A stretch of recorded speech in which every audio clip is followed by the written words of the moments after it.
guatemaltecos. La pregunta sigue en pie hasta el día de hoy. ¿En qué momento se fregó Guatemala? Hace tiempo que buscamos la respuesta y siempre terminamos echándole la culpa a quienes nos han gobernado.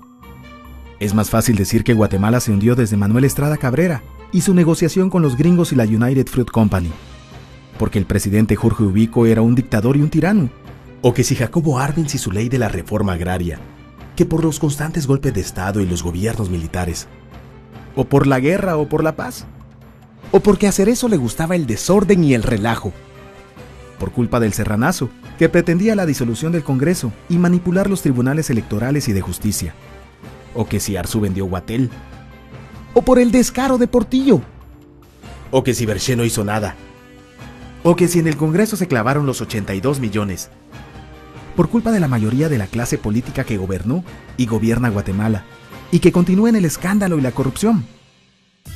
Pero por más que querramos zafarnos por la crisis social que asfixia a Guatemala, compartimos demasiados hábitos que nos hacen muy parecidos a quienes culpamos y criticamos. Porque aún compartimos que ser sinvergüenza debería ser parte del orgullo nacional. Somos bien chispudos y por eso compramos facturas para pagar menos impuestos. Ganamos nuestros trabajos no por nuestro esfuerzo o capacidad, sino porque tenemos un buen conecte. Nos colamos para que nos atiendan primero. Aceleramos en amarillo y nos pasamos el semáforo en rojo, porque así llegamos más rápido. Somos tan pilas que si no encontramos estacionamiento, nos parqueamos en el reservado para las personas discapacitadas. Robamos señal de cable, robamos agua, electricidad y no nos consideramos ladrones.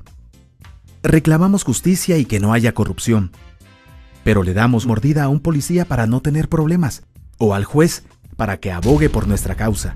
Jamás dejamos pasar a un peatón en la línea de cebra, porque en Guatemala el que no es chispudo no es nadie. Pero ¿por qué si somos tan chispudos le bocinamos a un semáforo en rojo? Como que el semáforo fuera a entender nuestra desesperación. ¿Por qué tiramos basura en la calle? Como que si la ciudad perteneciera a cualquiera menos a nosotros. ¿Por qué nos quedamos callados y no protestamos cuando los choferes cometen imprudencias? Y hasta nos hacemos cómplices de ellas. ¿Por qué estamos tan interesados en los chismes que salen en el peladero, en vez de preocuparnos por conocer algo de nuestra historia, de nuestra economía, nuestra literatura, o al menos saber cuáles son nuestros derechos más elementales? ¿Por qué sentimos que se nos hace un favor cuando un burócrata nos atiende? ¿Por qué cuando alguien hace algo bien decimos que parece que fuera de otro país? Como si eso fuera mejor. ¿Por qué no nos sentimos orgullosos de nuestra diversidad cultural? ¿Y por qué si somos tan chispudos seguimos alimentando este círculo vicioso que no nos deja avanzar como sociedad y país? Es cierto que nuestros niveles educativos dan pena, y si queremos llegar a ser un país con posibilidades de desarrollo, se tiene que invertir en escuelas y capacitar a los maestros. Pero ¿de qué nos servirá una buena educación fuera de casa, cuando ni siquiera nos hacemos responsables de nuestros propios hijos? Cuando dentro de nuestras casas los educamos dándoles el peor ejemplo.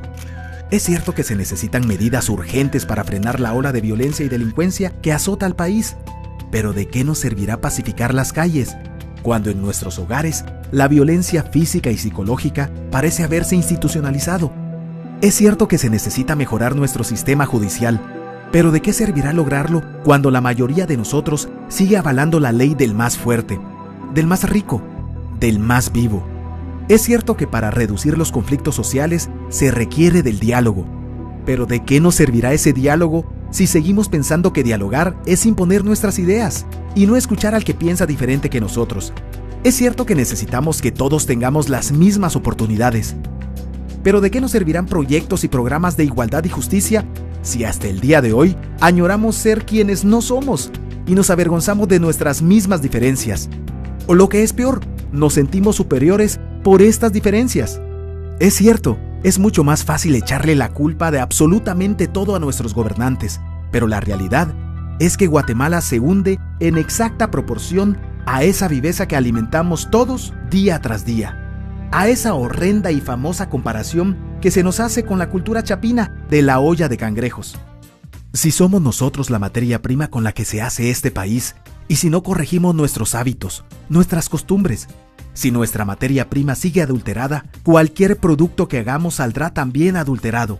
Y por más logros que obtengamos en nuestra economía, en nuestros deportes, en las artes, en nuestra cocina, por más orgullosos que nos sintamos de nuestros representantes, de nuestra historia, de nuestras maravillas o de nuestra creatividad, si no cambiamos estos hábitos, seguiremos preguntándonos en qué momento se fregó Guatemala.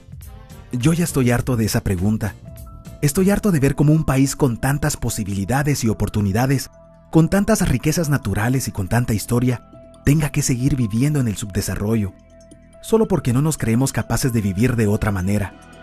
Estoy harto de que nuestras desgracias continúen siendo un buen negocio. Harto de que hablar mal de nosotros mismos se haya convertido en una rutina diaria. Harto de que la unión hace la fuerza sea solo una frasecita trillada que no podamos aplicarla a nuestra vida. Aunque te cueste creerlo, todos dependemos de todos. Pero depende de que vos y yo empecemos a trabajar en ello de una vez por todas. Porque la transformación de nuestro país hacia una nación desarrollada ya no está solo del lado de los políticos o de los poderosos, tampoco de los milagros. La transformación de Guatemala está en la capacidad que tengamos de hacernos responsables de nuestros actos y de rebelarnos en contra de nuestra viveza. La transformación de Guatemala está en ti y en mí, en todos.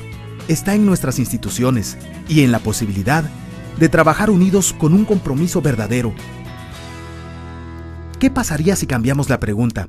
Si ahora yo dijera, ¿en qué momento se arregló Guatemala?